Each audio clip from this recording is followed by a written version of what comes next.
Harka fuunee kabajamtootaa fi daawwattoota Diriim Miidiyaa bakka jirtanitti nageenyi keenya kabajaa isin haa qaqqabu jecha kun qophii keenya Maaddii Gaazexeessitootaa torban kanaati. Maaddii Gaazexeessitootaa torban kanaatiin qophiilee ijoo qabanneeti isin gidduutti argamna. Eeyyeen eeganulee Maaddii Gaazexeessitootaa kanarratti marii taasisaa kan waliin turruutaa qophiilee biyya keessaa fi biyya alaadhaa kan isin biraan geenyu. Qophii kana qopheessuun kan isin waliin turu ani Simboon Ayyaanaati waa'ee lankoo hundaa'ul Nagaashii fi Simanni Darajeeti aga xumura qophii keenyaatti nu waliin turu. Hayyeen egaa kabajamtootaa fi daawwattoota keenya nutis Maaddii Gaazexeessitootaa har'aatiin qabxiilee ijoo biyya keessaa fi biyya alaa muraasa qabanneeti isin gidduutti argamna. Qabxiin keenya ijoon inni jalqabaa Itoophiyaa fi Somaaliyaan ulaa galaanaa irratti yeroo ammaa waldhabaniiti yookaan waliigaltee isaanii diiganiiti kan jiranidha sanadha. Amma yeroo ammaa kana Somaaliyaan waliigaltee ishee ulaa galaanaa irratti maaliif Itoophiyaa wajjin kan diigde kan jedhu waraanni Itoophiyaa Somaaliyaa keessa socho'aa jiran hedduu waan ta'aniif Somaaliyaan sanarraa ka'uudhaan egaa waraana kee nu keessaa baasii jechuudhaan Itoophiyaadhaan waliigaltee sana shaaranidha kan isaan jiran adda hiikanidha kan isaan jiran jechuudha. Akkuma ati jettee Somaaliyaa fi Itoophiyaa gidduu hariiroo guddaadha kan ture. Amma immoo sababa ulaa galaanaa kanaa fi xiqqoo akka dubbii irra jiru. Dubbiin kun babal'ata taanaan hariiroon Somaaliyaa fi Itoophiyaa gidduu jiru kuni hin bada jechuudha yaadurra kan jirani. Kun immoo uummata irrattis miidhaa geessisuu danda'a. Ammallee miidhaa geessisuutu jira. Miidhaan isaa maalidha yoo jettee akkuma beekamu yeroo darbee ambaasaaddarri Itoophiyaa achi biyya Somaaliyaa keessa jiru. Atattamaan akka inni sa'aatii 24 gidduutti biyya sana gadi dhiisee boofillee hin taasifamiidha kan inni jiru. Akkasumallee Itoophiyaa keessa kan jiranii isinis maddaa biyya keessanitti deebi'aa jechaa kan inni ture pirezidaantiin biyya sana. Marii gamtaa Afrikaa irratti pirezidaantiin Hassan Sheikh Mohammad walgahii gamtaa Afrikaa irratti hirmaateedha kan inni ture.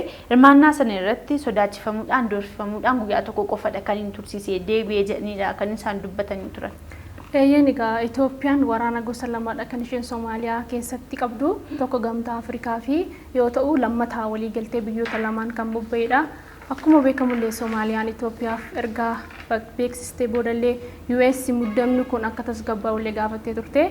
Garuu immoo mootummaan Somaaliyaa waraanni gosa lamaanuu akka isaan ba'an akka erga barbaade booda aangaa'onni biyyattiitti illee himaniiru. Eeyyeen egaa mootummaan Itoophiyaa waraana isaa Somaaliyaa keessa bobbaasuun isaa akkuma tiyyuu kaaste yeroo ammaa kana nageenyi achi keessaa hin tasgabbaa nageenyi akka inni hin boromneefidha kan inni tilmaamee waraana kana achi keessa kaa'ee haa ta'uyyuu malee gamtaa Afrikaa jala waraanota yoo xiqqaate 3,000 ol kan inni Itoophiyaan achi qabdu dabalataanis immoo biyyoota lameen immoo loltoonni Itoophiyaa biyyoota lameen keessa loltoonni Itoophiyaa 5,000 haga 7,000 ta'anillee bobba'aniiti biyya sana keessa hedduun bobba'aniiti kan jiranii sun immoo nagaa tiksaa nageenyi yoo boora'ee biyyatu badaa kan jedhunidha. Sanaafidha waraanonni kun kan inni Somaaliyaa keessa bobba'aniiti jiranii. Somaaliyaan garuu waraanonni kun Somaaliyaa keessa bobba'anii jiraachuu isaanii hin jaallanne. Sanaafi akka inni isheen akka Itoophiyaan waraanota kana baastu barbaadaati turan irra deddeebi'aatee dubbachaa turanii jechuudha. Akkuma jetteen egaa Somaaliyaa keessa loltoota gosa lamadha kan Itoophiyaan kan jiranii kan immoo isaan hin barbaadanii akka isaan bahanidha kan isaan barbaadanii. Akkas jechuun immoo ministeerri dhimma alaa Ameerikaa akka Itoophiyaa gargaaranidha kan inni ture. Akkas jechuun immoo jajjabaadhaas hin jajjabeessa jechuun gaafa namni tokko giruuppiidhaan hojii tokko hojjetu wanti sun itti caalaa deema malee waan irra taa deemu miti. Jechuun ammas taanaan dhimmi nageenyaa kun akka sodaachisaa ta'edha kan dubbii kanarraa hubannu jechuudha. Nageenya tiksuuf waan godhamaa jiru fakkaata jechuudha wanti adeemamaa jiru kun. Eeyyeen egaa dubbiin kun akkuma dhaga'ameen illee ministeerri dhimma alaa Ameerikaa Antoonii Bilinkaan marii pirezidaantii Somaaliyaa waliin taasisaniini muddama kanallee tasgabbeessaa jedhaniiru. Garuu immoo yaaddoo ulaa galaana dhabuu Itoophiyaa seera qabeessa kan jettu USA waliigaltee Itoophiyaan Somaalilaandii waliin taasiste garuu kanneen ifatti morman keessaa tokko.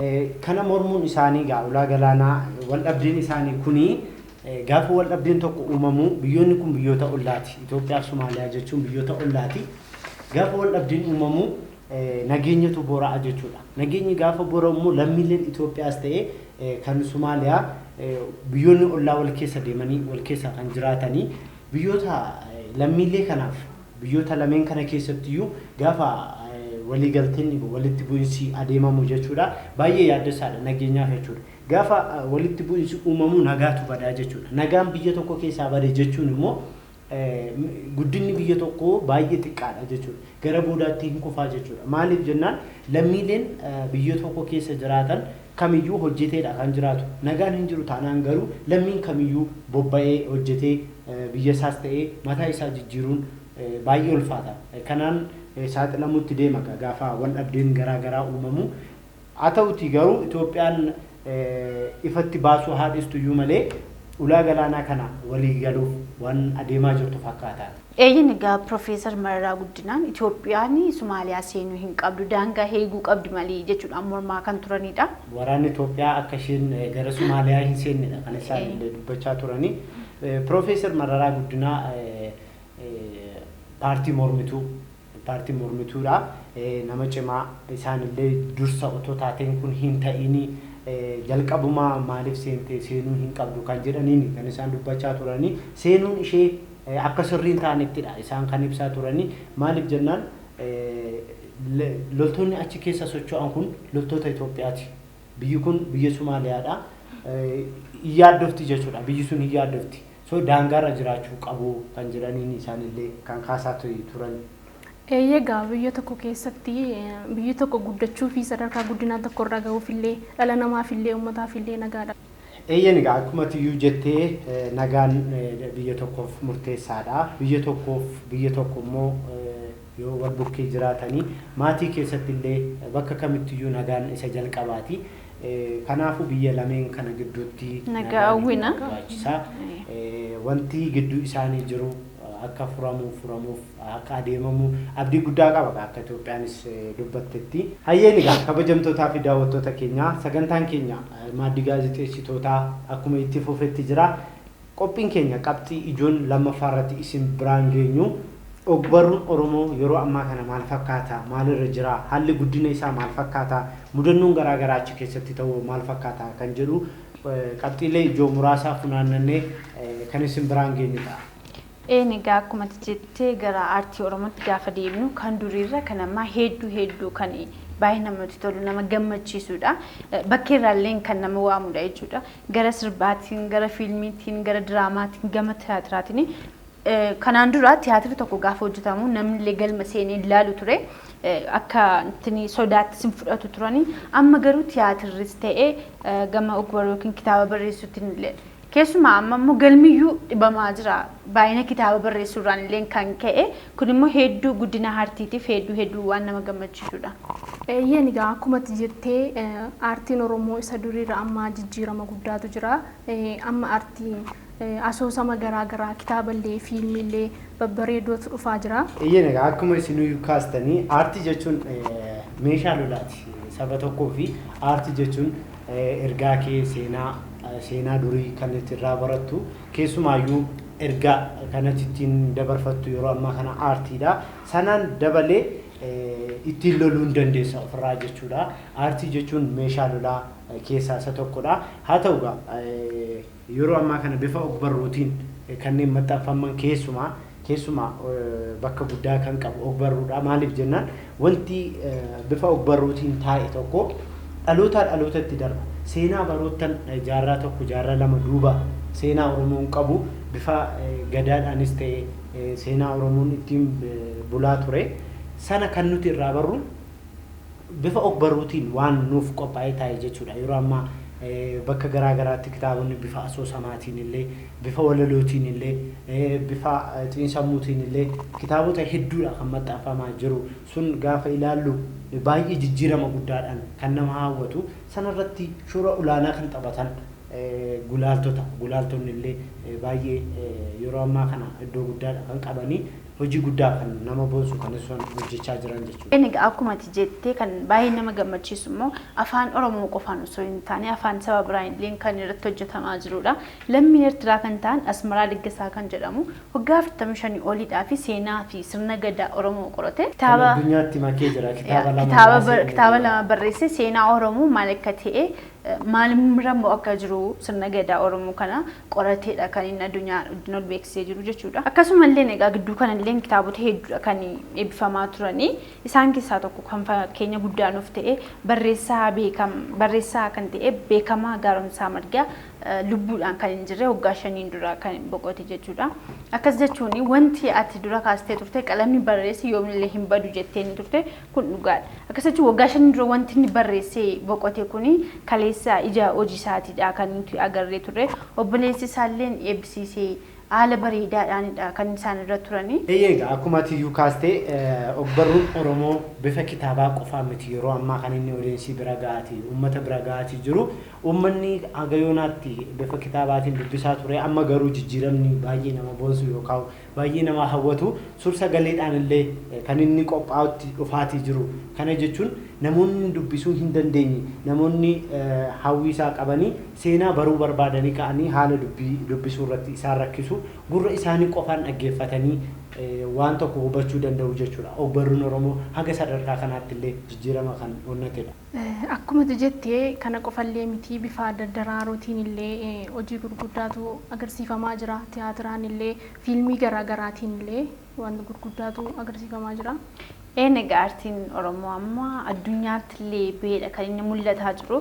Kun immoo baay'ee shoora olaanaa kan taphataa jiran yaa'u ijoollee Oromoodha. Kun hedduu waan nama gammachiisuu fi waan nama boonsudha. Abdiin jira jechuudha gara fuulduraatti. Kun kan kana caalulleedha kan amma uummanni Oromoo walumarraa eeguu jechuudha waan baay'ee namatti toludha. Egaa nutis kaasnee turre duratti aartii jechuun egaa calaqqee saba tokkooti waan ta'eef bifa tiyaatiraatiin akkuma duratti kaastee turte tiyaatira jechuunis egaa seenaa tokko duubatti deebi'ee seenaa dhokate tokko kan barsiisudha. Bifa laayiviitiin fuulduratti kan barsiisudha. Sun illee jijjiirama guddaadha. Baay'ee kan namatti toluu fi nama hawwatudha. Tiyaatirri yeroo ammaa gadhiifamaa jiru. Sanarratti dabalee egaa ijoolleen dandeettii adda addaa qaban karaa miidiyaa hawaasaatiin yeroo ammaa kana kan isaan sagalee isaanii beeksisaatii jiranii barreeffama isaanii beeksisaatii jiran yeroo ammaa miidiyaa hawaasaa kanarratti irra deddeebiidhaan argaatii jira nuti. Egaa akkuma jettee amma ijoollee ciccimoo jajjaboodha taayilentii adda addaa kan qabanidha kan argaa jirru. Kun immoo egaa haamilee hedduu namatti tola. Haa ta'u malee garuu gara sirbaafaatti yoo dhufne amma sirboonni kuni daqiiqaa 3-4 kan hin caallee fi waggaa tokko ji'a baay'ee kan itti fudhatu dadhabbii hedduu booda gaafa YouTube irratti gad lakkisanii ilaalcha hin qabu taanaan qulqullinni isaanii haga kan dadhabbii isaanii haamilee isaaniidha kan inni balleessu haamilee isaaniidhaaf gaarii miti ammayyuu hanqinni jiru gara ilaalcha yookiin gara YouTube'dhaan hanqinni tokko jira jedhee yaadaan. Akkuma atiyyuu kaastee bifa kiliippii garaagaraatiin qofa osoo hin taane qulqullinni hojjetamee dadhabbii hedduu booda dhamaatii hedduu booda wantoonni mudatan hedduutu jiru. Mudannoon immoo hojii keessatti waanuma murteessaadha. Beekamaadha waanuma jirudha. Haa ta'uti garuu mudannoon waan nama cimsudha. Malee duubatti nama deebisu yeroo baay'ee gara ogbarruutti gaafa deebinu ogbarruunis namoonni baay'een gulaaltota bira osoo hin geessisiin wantoota akka dandeettii isaanii barreessanii ka'aniiti dandeettii isaanii qarshii dhabuurraan kan ka'e wantoota garaagaraarraan kan ka'e osoo gulaaltota bira hin ga'ini karaa tambisanii ofuma isaaniitti barreessanii kan isaan baasan kuni sun dhiibbaa ogbarruu Oromoo irratti ni qabaata. Maaliif jennaan sana keessa kan dubbisu dubbisaan kitaaba sanaa hedduu ta'uu danda'a namoota dandeettii qaban namoota ciccimoo bira ga'uu danda'a. So yoo akkana taate yoo dogoggorri jiraate dogoggorri qubee yoo jiraate dandeettii nama sanaa fuudheetii balleessaa jechuudha. Namni tokko hagam yoo dadhabillee yoo hagam maallaqa dhabillee kitaaba isaa yookaan ogbarruu Oromootti makuu yoo barbaade amma jiru itti dadhabeetii gulaaltota biraan ga'achuuti qaba. Gulaaltota biraan gaafa ga'ame akkuma ammaa kitaabota hedduu argaa jirru kana qulqullina hedduu ni qabaata jechuudha. Qulqullina irratti wantoota hedduudha kan jiranii. Isaan sanaa fi gahee kana kan taphachuu qabu gaa uummatuma kana. Seenaan kun seenaa uummataa waan ta'eef uummatuma kanadha. Akkuma kanaan dura yaa'u qulqullina hin qabu akkas jedhanidha kan uummati dubbataa turan kooyyeessaa turanii hamma egaa qulqullinatti wanta hafaa jiru hin jiru haala bareedaadhaan hojiin kan hojjetamaa jiru fiilmiilleen seenaa ilaalaa daawwadhaa jennaani.